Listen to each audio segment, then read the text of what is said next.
Thank you very much, Mr. President. We have come to the last item on our agenda of this session of the Parliamentary Assembly, but I tend to agree with the rapporteur when he said that this topic may be one of the most important ones, since this has to do with the very fundament of our work. The whole idea of the Council of Europe was to create a guardian of human rights and democracy in the member states and hopefully beyond. Human rights is a large umbrella covering a wide range of rights and duties, and so does democracy.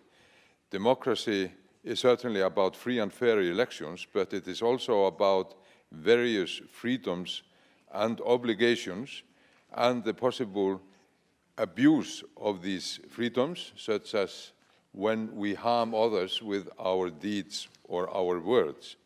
In the Council of Europe, we try to set norms and we make recommendations on rules and laws that member states are encouraged to enact to become truly democratic societies respecting human rights.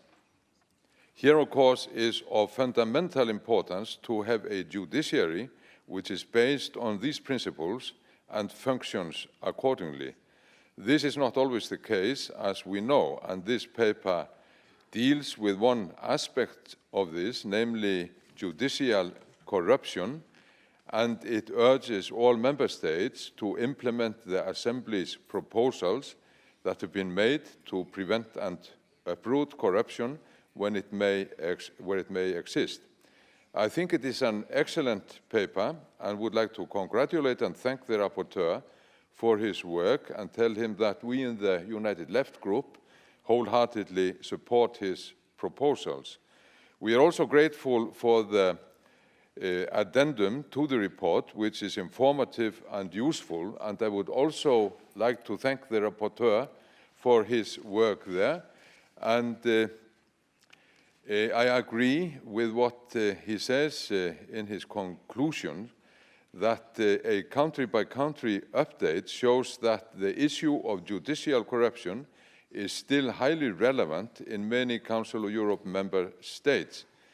And he also, on a very positive note, says, the fact that judicial corruption cases have actually come up to the fore and led to successful prosecutions and convictions is in fact a positive sign for the countries concerned, as it shows that corrupt practices in courts are neither or no longer tolerated nor hustled up. Now, in the former report, I agree, where it's stated in the introduction that corruption among judges undermines the foundations of the rule of law, severely impedes the protection of human rights, flaws the principles of legality and legal certainty, and jeopardizes the very possibility of fighting corruption in other sectors of society. Then in polite wording, it says, and I also refer to the summary, member states are invited to implement fully and in a timely manner all relevant recommendations of the organs and monitoring bodies of the Council of Europe, in particular those of the Group of States Against Corruption, namely GRECO. Thank you very much.